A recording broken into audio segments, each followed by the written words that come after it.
bersama pembimbing saya yang pada kesempatan ini hadir, Ibu Liana Amasari SST dan Haji Dede Musandi SPOG.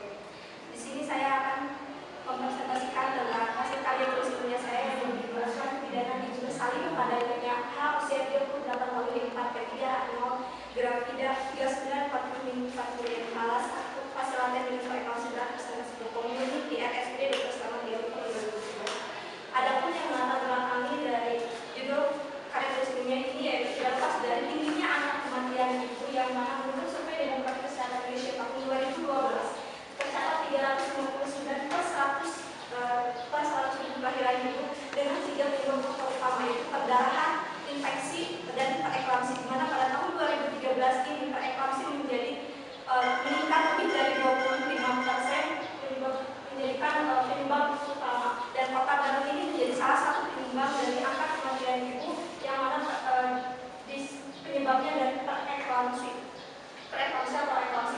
Adanya peningkatan dari tahun 2013 sampai tahun 2016. Tercatat bahwa di tahun 2016 ini ada 74 kasus atau sekitar 34,62%. Preeklamsi menjadi salah satu pegawai daruratan kebidanan yang perlu penanganan yang intensif di salah satunya di pelayanan kesehatan yaitu rumah sakit. Rumah sakit umum Dr. Selamat ini tercatat bahwa di tahun 2016 adanya 742 kasus preeklamsi atau eklamsi. Di rumah sakit ini pula harus ada penanganan dan asuhan pada ibu bersalin dengan PEB. Bidan menjadi salah satu tenaga kesehatan yang harus mumpuni untuk dalam penanganan dan asuhan pada ibu bersalin. Dan rumusan masalah dari dapat dikenalkan yaitu bagaimana penata laksanaan asuhan kebidanan pada ibu bersalin dengan PEB. Untuk tujuan dan penelitian ini yaitu ada tujuan umum dan tujuan khusus, di mana tujuan khusus ini melakukan asuhan kebidanan ibu bersalin dengan preeklamsi berat ini. Kemudian untuk tujuan khususnya yaitu tercapainya asuhan kebidanan ini sesuai dengan tujuan utama. Adapun untuk manfaat penelitian ini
hingga sampai kepada tahapan pemaparan hasil akhir dari karya tulisnya. Dari awal saya lihat presentasi Ulfa ini, saya sudah cukup tertarik ya, karena Ulfa sudah mempresentasikan begitu baik.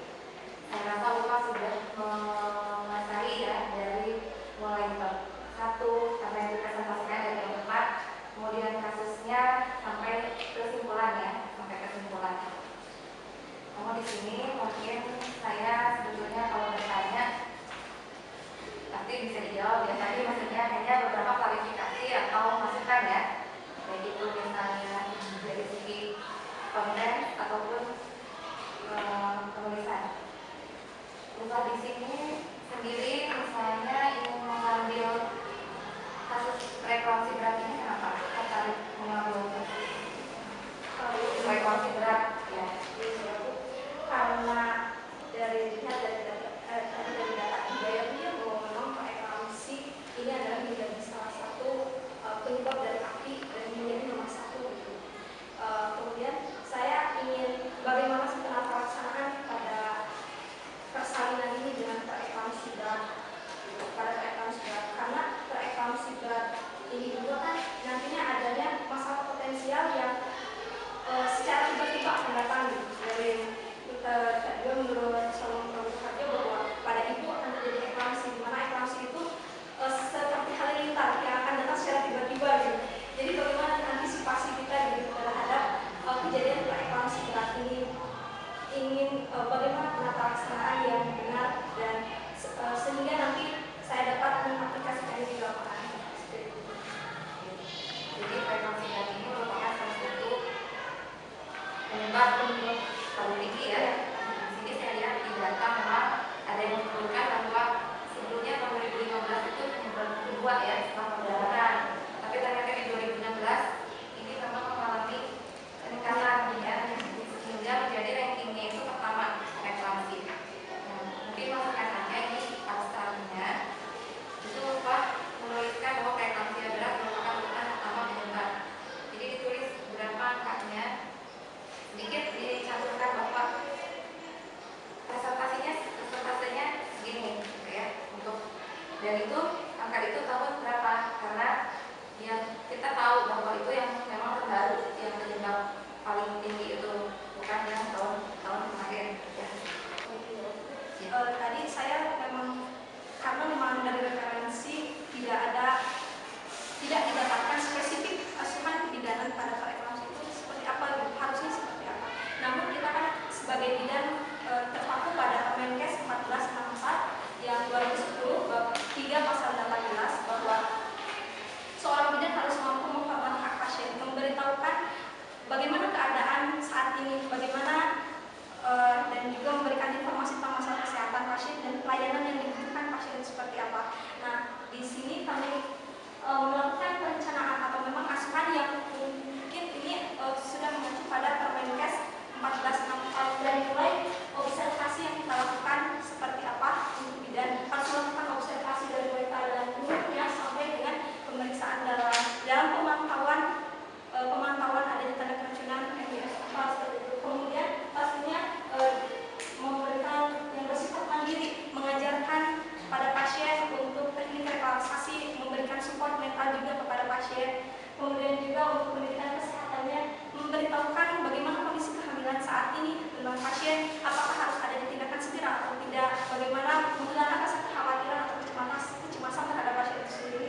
Kemudian juga mengkonselingkan dalam pemilihan KB yang baik dan aman untuk pasien itu sendiri seperti apa. Kemudian juga melibatkan keluarga dalam memberikan support, untuk memberikan support mental dan menyediakan kelengkapan persalinan, dan yang paling pasti tidak lepas untuk berkolaborasi dengan dokter spesialis kandungan yang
faktor kalau misalnya yang primigravida yang dia sebelumnya belum mengalami, apakah jadi saya ingin tahu apakah akan terjadi lagi atau tidak gitu dari faktor seperti itu, karena di pasien yang lain itu rata-ratanya dari primigravida dan resiko dari faktor Betul ya, untuk alasannya dari mungkin beberapa faktor itu karena ada di issuenya hal tersebut, maka faktor resiko yang tepat dia bukan hanya satu faktor resiko mungkin itu baik berarti. Namun saya di sini belum lihat alasannya tertuang ada di bab 1. Nanti ditambahkan apa ya, termasuk di rumah sakit sendiri gambarannya ada berapa pada periode tersebut, ada berapa pasien, upah mengalami pasien ini, alasan ini gitu ya. Hanya itu. Sebetulnya sudah tergambarkan oleh Bapak sendiri barusan jawaban Bapak. Kemudian ini jadinya DSC ya, determinasi SC. Untuk bayinya saya lihat ini ada laporan kelahiran ada bayinya.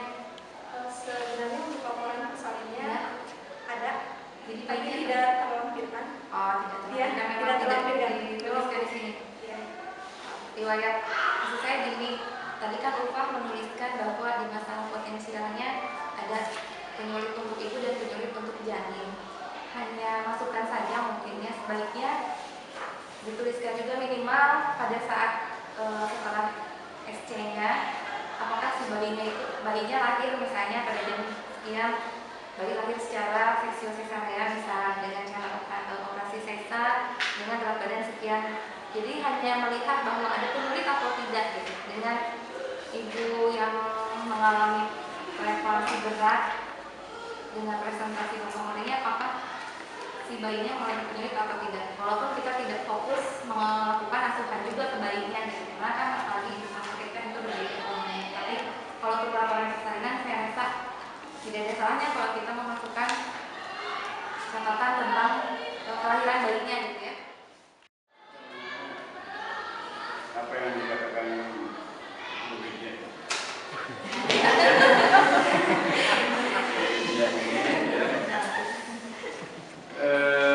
Nggak boleh banget itu mahasiswa ini. Berang sekarang. Kita dong Betul. Saya nggak ini laporan bayi tetap harus dimasukkan. Kenapa?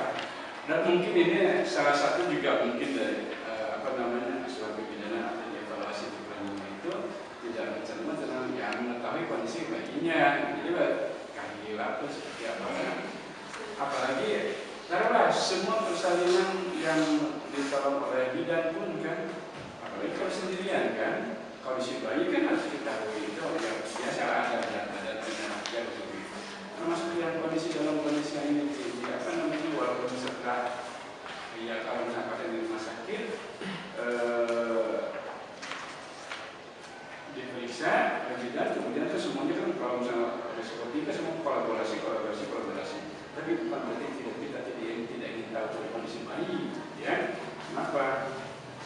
Kan sekarang kalau misalkan pasien lupa ya lupa kemudian dari sejak hamil awal kontrol terus lupa tiba-tiba pada saat kita terlanjur 38 minggu tensinya tinggi, lupa periksa, lupa rujuk ya, kolaborasi setelah dirujuk misalkan ya sudah, lupa pulang misalkan mau hidup kayak mau mati kayak kalau urusan itu sama bayi pokoknya buat screeningnya selesai sampai selama begitu ya gitu. Kita yang asuhnya dari hamilnya, maka dari itu menjadi penting ya nggak usah secara dekat seperti asker bayi, nggak usah karena kita ini bukan asker bayi, kita asyik ibu bersalin ya, tetapi harus tetap dicantumkan laporan prosedurnya misalnya bayi lahir dalam seksi sekian jam sekian berat badan sekian panjang badan sekian apalagi sekian itu tidak ada kelainan misalnya komunitas apapun ya kayak gitu sudah cukup begitu aja ya untuk dilaporkannya. Nah mungkin juga di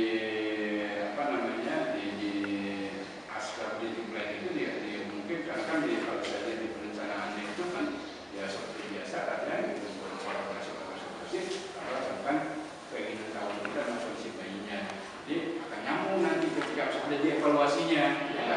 Kenapa itu ya? Karena tidak ada misalkan kalau kan ada evaluasi kan setelah itu evaluasi ibu dianjurkan BKW, evaluasinya di poin berikutnya di belakangnya itu ibu mau pakai yang visualisasi. Nah, evaluasi kondisi bayi nggak ada, ya jadi aja nggak ada hilang tuh berat badan berapa, panjang badan berapa, akunya berapa. Jadi sebaiknya memang jadi sinkron ya, jadi kita juga ingin tahu, kita ingin tahu kondisi bayinya sebaik-baik kan, ya. Gitu. Karena kewajiban kita tahu, gitu. Apalagi kita tangani sendiri. Bayi esoknya kita tangani lagi kan, askar bayi ada askar perina, askar bayi bangun, bayi lagi ada lagi kan kalau sendirian. Gitu. Itu ya tentang kondisi bayi. Ini sedikit mungkin ada sedikit kekurangan yang agak sedikit terlewat untuk terkoreksi di halaman 8 Pak. Ya, di halaman 8 tentang manfaat penelitian bagi klien, ya sedikit aja sih hanya masalah kata-kata saja. Penulis mengharapkan dengan penelitian poin yang ke-142. Penulis mengharapkan dengan penelitian ini dapat menambah wawasan dan pengetahuan mengenai frekuensi status.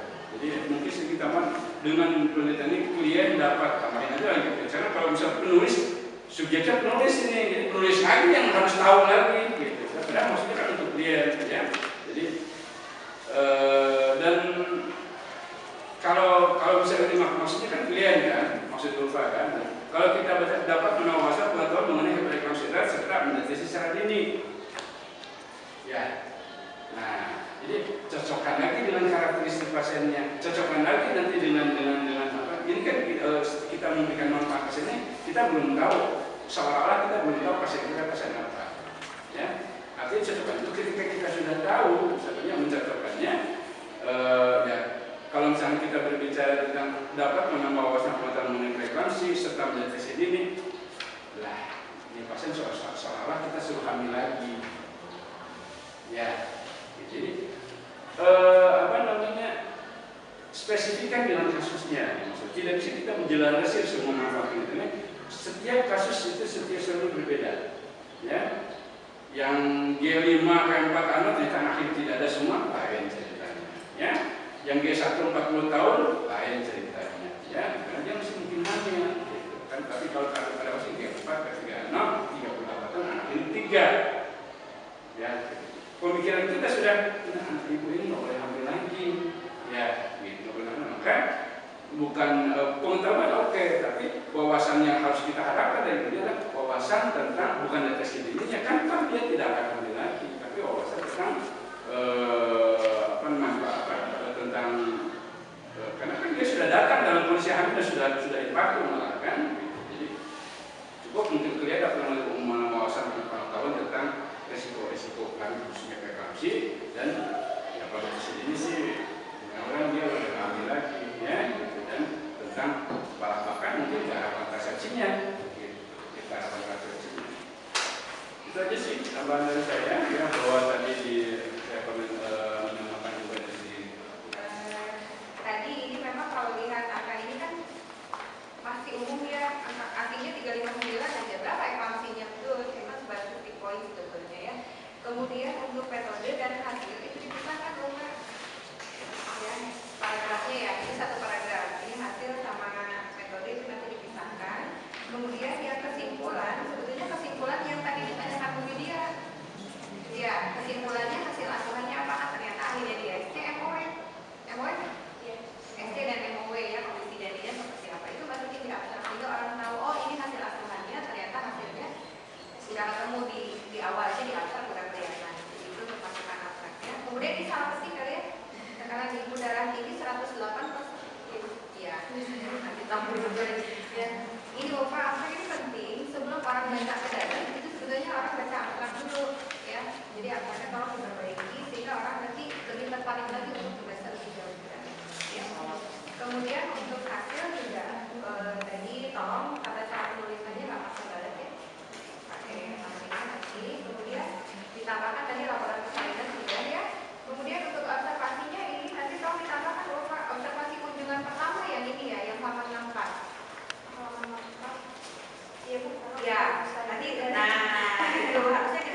saya semua diperiksa di meskipun akhirnya di bidang. Alhamdulillah bisa ketemu di tempat ini.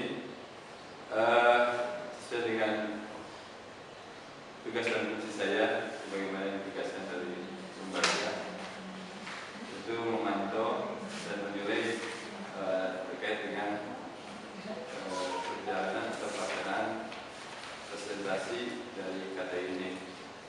Dari awal, meskipun saya agak terlambat, saya sudah melihat cara penyampaian kemudian dari beberapa kriteria yang dicantumkan sudah cukup sangat baik menurut saya, dan cara menjelaskan di mana sih kemudian ekspresi kelihatannya berupa ini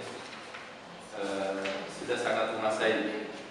Bahkan kalau melihat dari data ini, biodatanya, mungkin orang tidak akan menyangka kalau upah ini dari jaringan. Mudah-mudahan ini juga tentunya hasil keberhasilan daripada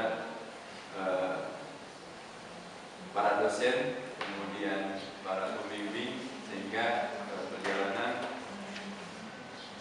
pelaksanaan presentasi karya tulis kalian yang dalam hal ini cukup bagus. Kemudian untuk saran, kalau ini pasiennya sudah bersalin, nah ini sarannya pasien agar melakukan persalinan di fasilitas kesehatan. Apakah untuk persalinan selanjutnya kalau pasiennya bersalin lagi, atau maksudnya untuk yang sekarang? Maksudnya untuk yang sekarang Kalau pasiennya bersalinnya, dia nanti diperbaiki. Saran itu setelah bersalin, apa yang harus dilakukan berkaitan dengan komplikasi pada kehamilan dan persalinan. Kemudian di sini di definisi konsep, nanti karena ini adalah bab 1, jadi seluruh data pasien pada definisi konsep dihilangkan. Karena ini masih bab 1, jadi belum dapat pasien yang pada saat itu. Jadi dihilangkan, ini masih secara teoritis saja. Jadi seperti nomor 12 ada data pasiennya yang 4 ketika itu semua dihilangkan. Jadi ini masih D-nya kosong, P-nya kosong, A-nya kosong, masih secara teoritis saja. Kemudian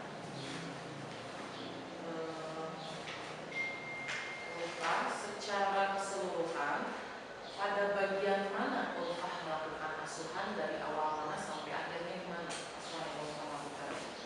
dari mulai pemasangan infus oleh kabinet, dari yang mulai perencanaan, dari observasi kami lakukan, karena memang saya tidak sendiri sejujurnya, dibantu dari pihak rumah sakit juga dengan bidang rumah sakit, dari observasi pemantauan dari keadaan umum sampai dengan pemeriksaan dalam juga, kemudian juga mandiri, yaitu memberikan asuhan bagaimana mengajarkan teknik relaksasi ataupun dengan monitoring gerakan janin, kemudian juga memberikan pendidikan kesehatan untuk konseling tentang pemilihan KB, dan juga memberitahukan kondisi kehamilan saat ini seperti apa, kemudian juga melibatkan keluarga pasien, yaitu untuk mensupport mereka, untuk memberikan support, terus juga menyediakan perlengkapan persalinan dan seperti melakukan kolaborasi sampai ya sebelum mengantarkan juga ke melakukan asuhan persalinan pada kasus PMD, ya, kemudian dengan presentasi bokong muling. Kalau ini tergambar secara keseluruhan, saya tidak bisa melihat membedakan begitu ya, yang dikerjakan pure oleh Ulfa sebagai mahasiswa dan seorang peneliti di sini. Memang ini pasti di bawah ampunan dari bidang di sana, begitu ya, kemudian untuk pelaksanaan SC-nya oleh Dr. Oji di sana, begitu ya. Jadi di dalam hasil penelitian di awal itu, tolong paparkan dulu tadi alasan pemilihan pasiennya. Kenapa hanya ini yang diambil dari total 3 orang pasien yang mengalami PB pada saat itu, ya, PB atau preeklamsi silakan. Kenapa Ulfa contoh psikologi? Ini masukan dulu di depan bahwa karakteristik pasiennya seperti apa, sehingga tadi kan dari faktor resiko ini paling banyak atau Ulfa segala macam silakan masukkan di sini. Jadi itu untuk introduction-nya, untuk pendahuluannya di sini bahwa Ulfa menjelaskan kenapa saya memilih pasien ini dengan kondisi apa. Nah nanti apa yang Ulfa baru menjelaskan itu sampaikan di pembahasan. Karena kalau saya lihat pembahasannya terlalu sempit begitu ya. Jadi ini seperti masih salinan soal gitu. Jadi pembahasan itu sayang karena Ulfa